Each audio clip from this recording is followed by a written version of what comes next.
To my dearest Amelia, I must say that I felt my heart flutter to life when I received your letter, though of course that same heart broke upon learning of the end of your affair with Eric. It is restored by the knowledge that you are now free to rise to your true potential without all the weight of that brouhaha attached to you.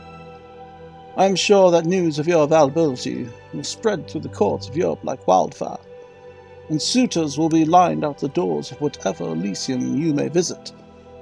I am glad that you have reached out to me, and perhaps we may skip all that unwanted attention. Now that Eric is behind you, this is an ideal moment to mention that I have always held you in the greatest of admiration. Not just for your clever wit and charm, but also your sublime beauty. You and I, together, could make for a powerful pair on the stage of kindred politics after this unpleasant war is over. You have certainly done worse. Now you have the opportunity to treat yourself to a life which reflects the beauty and dignity of a toreador with your pedigree. Much as the Ventrue and toreador are natural allies in the Camarilla, so too would we be a natural fit as lovers. I have much more to say on this matter, but first, let's get business out of the way. In your letter, you mentioned that you were in a particular spot of bother when it came to the Nosferatu Madame Filth. I am familiar with this creature, and if she has ensnared you in her web, I can understand your distress. She is a cruel and effective manipulator, a villain of the first order, and her weapon of choice is blackmail. I cannot imagine what hold this loathsome monster has over a beauty such as yourself. But it must be a dire situation. You have asked me to intervene, and I would love to. I truly would. But you see, my darling Amelia, my power in London stemmed from my relationship with the High Lord of Avalon, His August Majesty Mithras. Unfortunately, Lord Mithras is lost. I know reading those words must shake you to your very foundation, but it is true. While some among the Ventrue still hold hope for recovering the Lord of Avalon, it has now been over 2 years since His Majesty was last seen. He was attending to certain private matters in a section of London that came under bombardment from the Germans. The court of London turned every resource towards searching the rebel of the area Mithras was last seen, but to no avail. Personally, I believe he died in the fires or ensuing sunlight following the bombardment, and the loss of this great ancient will be amongst the greatest tragedies of this terrible war. And with his likely death, the barons of Britain have begun their maneuvering for succession. Madame Filth is naturally a player in that great game, with her own preferences for who will succeed the Vampire King of Avalon. The disappearance of Mithras will have consequences that extend far beyond the shores of this glorious island. It is as if a planet in the celestial heavens had been ripped from the sky, changing the dynamics of all things revolving around the hated sun. There are few kindred who can compare to the greatness of Lord Mithras, who was in truth closer to a god than some mundane canine. At the very least, a heroic figure similar to those of myth like Achilles or Hercules. Upon reflection, perhaps I can help you indirectly in this moment. Perhaps the lessons of Mithras' life and glory could be of some use to you in navigating the challenges which lay before you. At the very least, it is a testament to the greatness among us, which is never in vain. He was not born with the name of Mithras. His true name is lost to time. His origins lay in the lands that would one day become Persia, it is said. In this distant land, more than 3,000 years ago, a young mortal Mithras would become a master of warfare, tactics, and leadership. So much so that he impressed another legend that approached godhood, the ancient Veddartha, who it is said was the child of the mythical founder of the Ventrue clan itself. Learning at the feet of this godlike immortal, Mithras would gain many insights into the true history of kindred and their natures. As the Persians rose to rule the mountainous territories of Mithras's youth, the Ventrue, who would become the Lord of Avalon, adopted the identity of the Persian god Mithra, the old Iranian god of the sun, justice, contract, and war. Eager to explore the world, Mithras would leave the Middle East for the Roman Empire. And as it was with so many Ventrue, Mithras fell in love with the power and order of the empire, especially its legions. Mithras began building a cult of worship among the Roman army, which would soon grow to become the largest mystery religion among the Roman legions until the rise of Christianity. Mithras journeyed to Britannia, tiring of the Canaanite intrigues of Rome, and settled in Londinium in 71 AD. There he would find a divided land, and he would begin to manipulate the local kindred into alliances and antagonisms against one another, eventually being recognized as the first among equals by the kindred of Britain.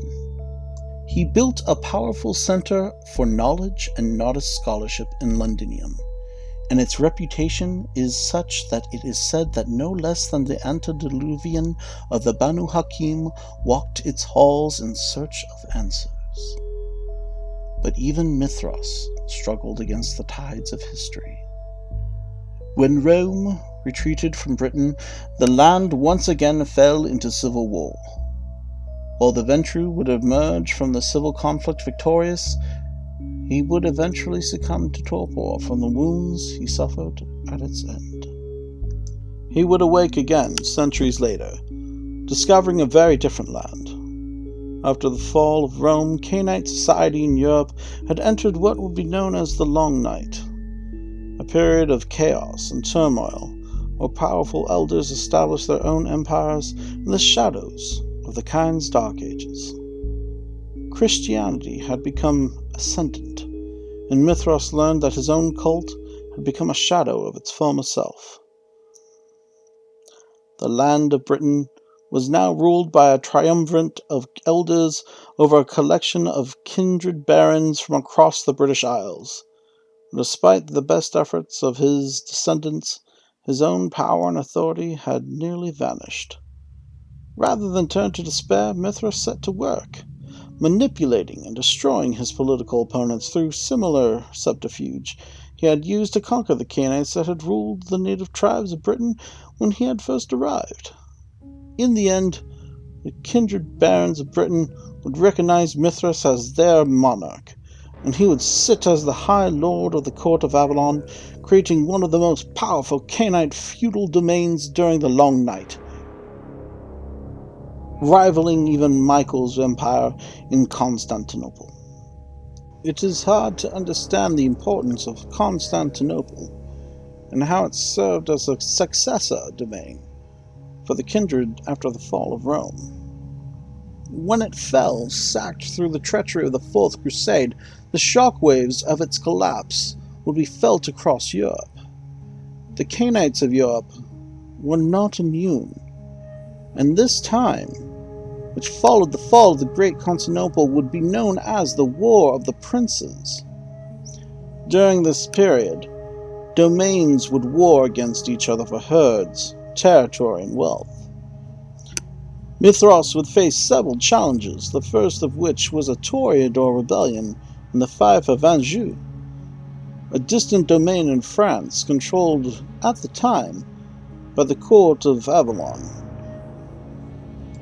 Mithras would deal with the rebellion through diplomacy, creating the Rose Treaty, which was modeled off the Magna Carta.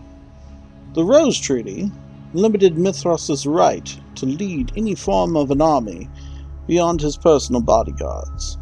While inconvenient, Mithras had already built a web of leverage and alliances among his own barons, ultimately cemented by boons and traditional loyalties.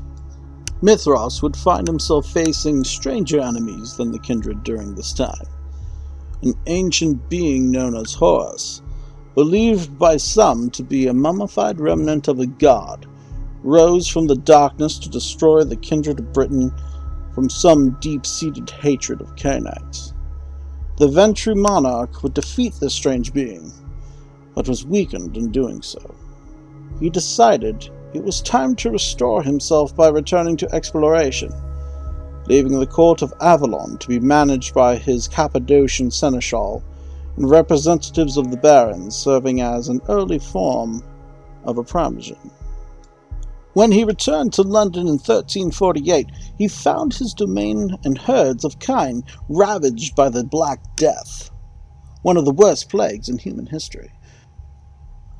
The disease was so devastating that Mithras couldn't believe that it wasn't supernatural in origin, and began to expel low clans like the Tremere and the followers of Set from his domain, though it had no effect.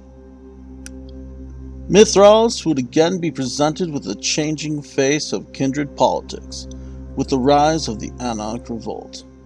He met that challenge with the political skill that he had developed for millennia.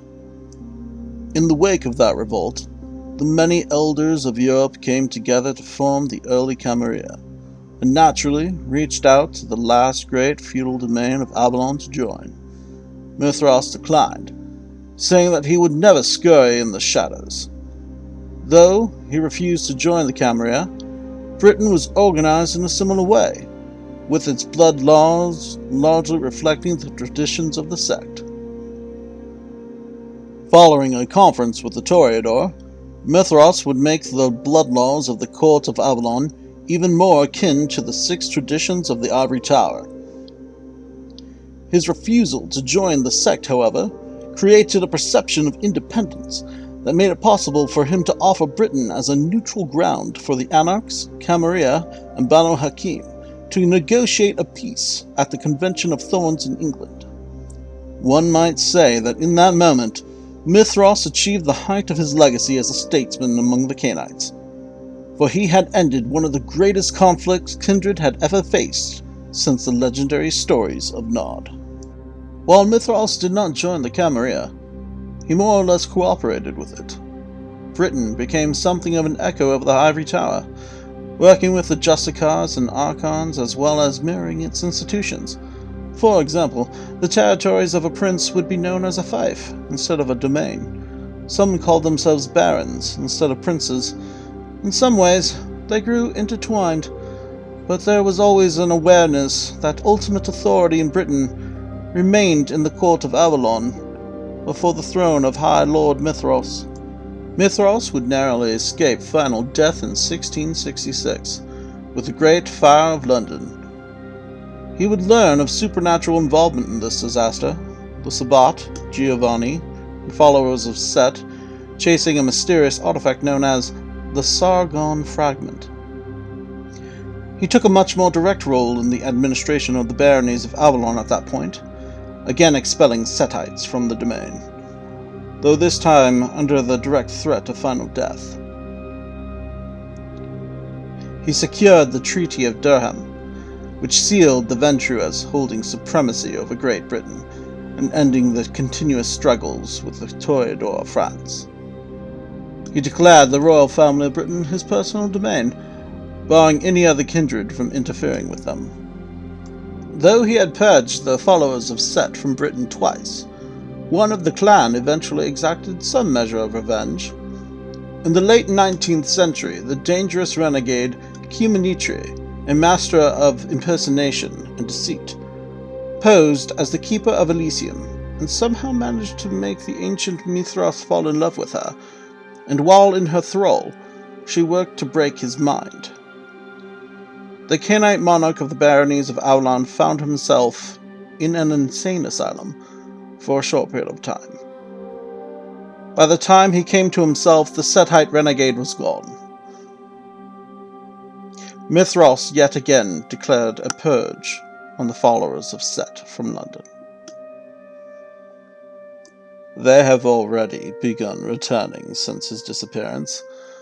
Just one of the many changes that have begun since his short absence. The world is poorer for the absence of the great Mithras, and will never know his like again. He was a great warrior, a skilled diplomat, and a master statesman who guided a domain across 2,000 years of turbulent history.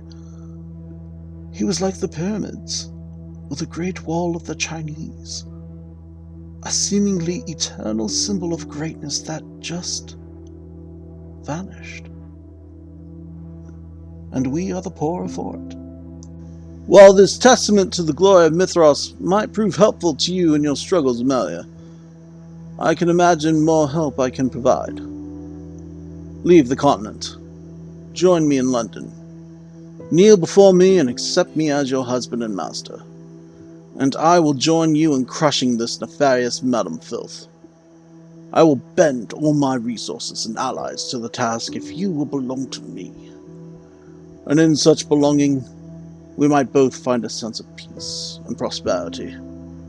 I have long admired you from afar, and my desire for you extends beyond just your beauty.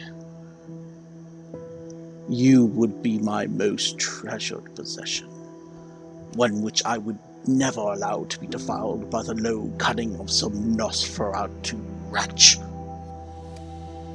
Sir Edward M. Carrington, Clan Ventrue, London, May 1943.